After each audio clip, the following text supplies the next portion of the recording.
Hey, what's going on, role players? It's the Bard here, and welcome back to the corner. So lately I've been loving the Dao dip. Now what is that exactly? Well, as you all know, I've got a great fondness for warlocks.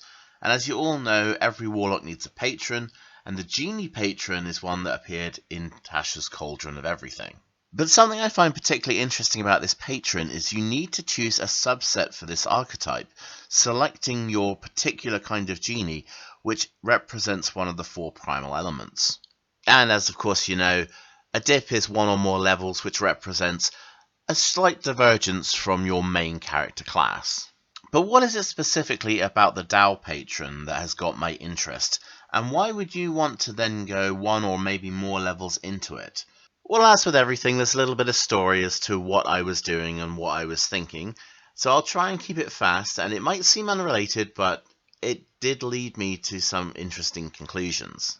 So I do enjoy a game once in a while when I've got a spare hour, and we finally got Strive now for Xbox, as we've been waiting a long time. Now, I've always had a fondness for Soul, an interesting character and the face of the franchise. So I enjoyed Soul in the very first game that ever came out, and I played this character. It was fun, very over the top, lots of really big flaming strikes, a very well themed character in my opinion. So inevitably I found myself asking, well, how would I make this using the parts available from 5th edition? Well, I started to look at the Genie patron, and I started to look at the Ifriti, and of course it's the first level ability, the Genie's Vessel, which gives you access to the Genie's Wrath. This allows you to add the element of your chosen Genie patron to your attacks. Great, I thought. So with that, I thought, great, we'll just add in a few fighter levels or some barbarian levels, depending on my mood, and then we'll have a somewhat workable character. But I thought, I'm going to stick Soul on the back burner for a while, because I'd like to pick up someone new. I decided to pick up Milia Rage. I like the design of the character, and her style is really unique. So her attacks utilize her hair as a blade, and it can become other things like claws, or flowers, or a crown, or whatever this disc thing is. And also she can shape her hair into these really massive oversized flails, which is just wild. So once again I asked myself the question, how would I now make this character for 5th edition? But for whatever reason, my mind was still in this place of dipping into Warlock and using the Genie patron. So I figured if I use maybe a whip to represent the hair, and then go with Dao for the bludgeoning damage, that might be a good start. So the character would mainly deal slashing damage, but could also deal bludgeoning damage, and it would be a nice little representation of the constant ever-flowing state of her attack patterns. Now this is where things start happening. When you're using an elemental weapon, or you're using a spell that adds an element to an item, you're going to get both the weapon damage type and the elemental damage type. But of course, bludgeoning isn't really an elemental type, but it still is somewhat classed in that way because it's an addition. So this particular character is getting both slashing and bludgeoning in the same strike, and that was something that really piqued my interest. Now on its own, damage types don't really do much. There are a few niche little examples where the type of damage your weapon deals is relevant, such as attacking skeletons, for example, who have a vulnerability to crushing damage, so that extra bludgeoning damage will be more enhanced against them. But other than that and a few other small examples, there isn't really much of a change. But then I started looking into some of the available feats. Now, Crusher, Slasher, and Piercer are all feats that behave in a similar way. They all have this caveat that states when you deal a specific type of damage to a creature with an attack. And then I thought to myself, well, my whip is doing slashing damage, but it can also potentially deal bludgeoning damage. Even though it's only once per round, your weapon is dealing both slashing and bludgeoning damage, but it's at the same time. And because it's at the same time, you can benefit from feats that are procced by those specific damage types also at the same time. Let's say I'm using a spear which deals piercing damage. If I'm using that with Piercer, then I can then get the reroll on my damage roll and potentially get more damage out of it. But if I'm also using the Dao to add bludgeoning damage, then I can use Crusher as well and also get that 5 feet of pushback. The same is also true for critical hits. The piercing portion of your damage is going to increase because you gain an extra dice, but also the bludgeoning portion of your damage allows other creatures to get advantage against your target. This opens up some unique tactical opportunities whereby piercing and bludgeoning gives you more raw damage with some pushback, so you get damage and control, or you can go full control with both slashing and bludgeoning, getting that pushback but also reducing the creature's speed. Another thing that's also worth considering is that Genie's Wrath doesn't require specifically melee attacks or specifically even weapon attacks. You can use Genie's Wrath with ranged weapons, or you can even use it with unarmed, because it only requires that you make an attack roll. This makes it a particularly useful dip if you're playing a character who specializes in unarmed combat.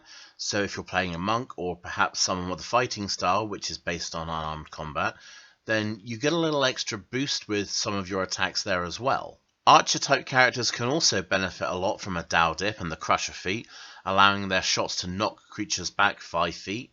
That allows you to knock them off of ledges or knock them off of cliffs, push them over walls, so it's quite versatile in that respect too. This even works with improvised weapons as well, so if you're throwing things like vials of acid or alchemist fire, you're also getting the knockback as well, so now you have actual working grenades that you can use. So essentially what we're getting is a pseudo pushing attack, which is nice because you don't then have to go into any fighter levels if you don't want to, and you don't have to rely on the somewhat unoptimal martial adept feat either. The Dao Dip Crusher combo also works really nicely if you're a high mobility character. You'll be able to put in that strike, knock them back, and then you'll be able to move somewhat freely, thereby reducing the risk that you're going to take an attack of opportunity if the creature only has a 5-foot range with its weapon. But of course, even if you are a Battle Master character, you can still gain a benefit from this combination as well, as you're only allowed to use one maneuver per attack. But with this, you get to use the pushback, so you don't necessarily need to rely on pushing attack, but you can use something else instead.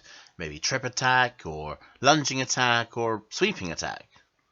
So there's really quite a lot going on here. It means we don't have to go into 3 levels of fighter for battle maneuvers, and we don't have to take martial adept for a battle maneuver. Those of course rely on a number of resources which have to be expended as well. We also don't need to rely on things like slings or throwing hammers. If we want to have ranged bludgeoning damage, we can always get that as well. This means we never have to sacrifice our weapon choice in order to get the Crusher feat. Another thing that's really worth noting about the Genie's Wrath feature is that the damage scales depending on your proficiency modifier, which means you never have to take more than 1 level of this class in order to get increased damage as your character progresses. A very handy little feature, because no matter what direction you take for your character, that damage bonus is always going to grow as you do. Now there is one tiny little drawback with Genie's Wrath. It states that once during each of your turns when you hit with an attack roll, you can deal the extra damage, just not once per turn, which is a bit of a shame because we can't use this with reaction attacks. But that's not anything that we can't get around. It's not game breaking, it's just worded that way because it helps to lower the damage that you're doing. So that's my conclusion when it comes to the Dao Dip. For 1 level, you're getting a lot of potential versatility, you're getting an exponential increase in damage, you get to use it every single round, albeit once per attack, but that's still not terrible. So you're really getting quite a bit of benefit for 1 single level outside of whatever your standard progression is. So ultimately, yeah, I think that 1 level of Genie Warlock is absolutely a great investment for your character.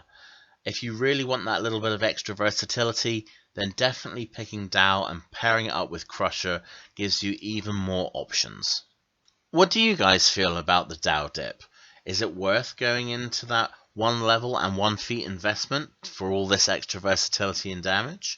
Or do you think it's just too much of a distraction when you could be putting more levels into your primary class? Whatever your thoughts are, leave them in the comment section down below. Be sure to like and subscribe, and I will see you guys next time at the gaming table.